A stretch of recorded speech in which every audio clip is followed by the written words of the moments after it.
2025년 8월 25일 오늘 사주를 한번 보도록 하겠습니다.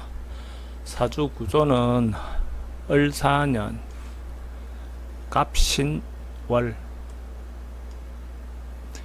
병인일이다 그죠?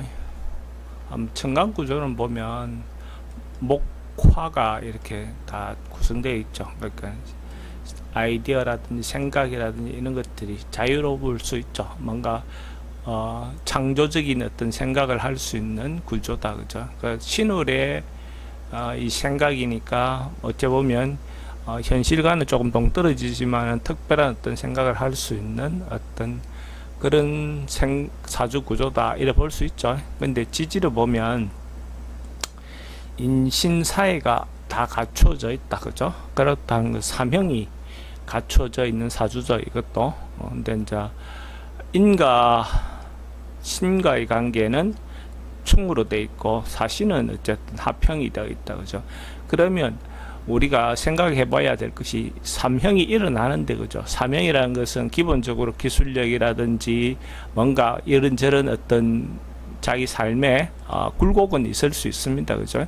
어쨌든 퉁퉁거리는 사주가 되겠죠 그죠? 뭔가 그런 사주 구조이긴 하지만은 그래도 이거 인신사회가 다 갖춰졌다는 말은 능력이 있는 사주로 볼 수가 있습니다. 뭔가 문제 해결 능력이 있는 거죠. 어떤 분야에서든 간에 그죠? 그러니까 그 분야가 어떤 분야가 될지는 인성과 재성이 같이 있으니까 만약에 자격증이라든지 라이센스가 있으면서 그걸 바탕으로 문제를 해결하는 어떤 일이라면 뭐 그것도 굉장히 좋은 어떤 형태가 되겠죠.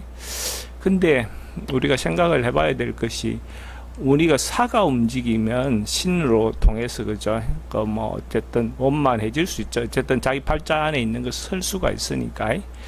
근데 사가 움직인다는 것은 화운이 와도 그죠? 대운에서 화운이 와도 사가 움직이는 게 되는 것이고 모군이 와도 사가 움직일 수 있죠. 그죠? 그런 면에서는 목화가 올 때 이 인과 사신 그죠? 이거는 기본적으로 움직일 수 있는 구조다. 근데 인이 바로 왔을 때 또 인신충 해주는 부분이 있죠. 그러면 이 부분의 역할과 그죠?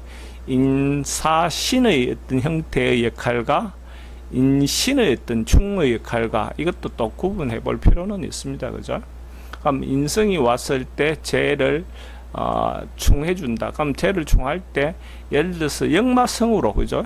역마의 형태로 인성을 쓰면은 이것도 괜찮죠 그죠? 그러니까 예를 들어 돈 버는 방법이 통신을 통해서 버는 방법, 컴퓨터 인터넷이라든지 어쨌든 앱을 통해서 돈을 버는 것은 뭐 모군이 와도 괜찮은 부분이 되겠죠. 근데 그게 아니라면 통신을 통한다든지 역마를 쓰지 않는 형태라면 또 조금 문제가 될 수 있겠죠. 그래서 이 전체 대운을 보면 어째 보면 화운이 와서 쓸 때, 이 운이 와서 쓸 때는 어쨌든 쓰는 것 자체가 화금을 쓰고 있으니까 그것도 괜찮아요. 근데 이제 목운이 왔을 때, 인대운이 왔을 때는 어째 보면은 목이 금을 충해주는 어떤 역할이 있죠, 그죠? 그런 부분이 있으니까 그런 부분에서 부분적으로 조금 제한을 받을 수도 있습니다. 그러니까 돈을 직접적으로 우리가 통신을 통해서 하거나 유통이라든지 어떤 그런 형태의 어떤 일이 아니라면 또 조금 제한을 받을 수도 있습니다. 그러니까 이거는 운에 맞게끔 쓰면은 그래도 어느 정도 쓸 수 있는 그게 운이 된다라고 볼 수 있어요. 근데 이제 지지 시간을 정해 보면 물론 수운동하는 어떤 형태로도 뭐 볼 수 있는데 그냥 오늘은 어째 보면 점심시간 때 오시를 한번 정해보면 만약에 이렇게 정해졌다, 오시가 정해졌다 이렇게 되면 실제로는 대운에서 인운이 왔을 때 사실은 이 사주에 큰 어려움이 생길 수도 있습니다. 왜냐하면 지지로 보면 다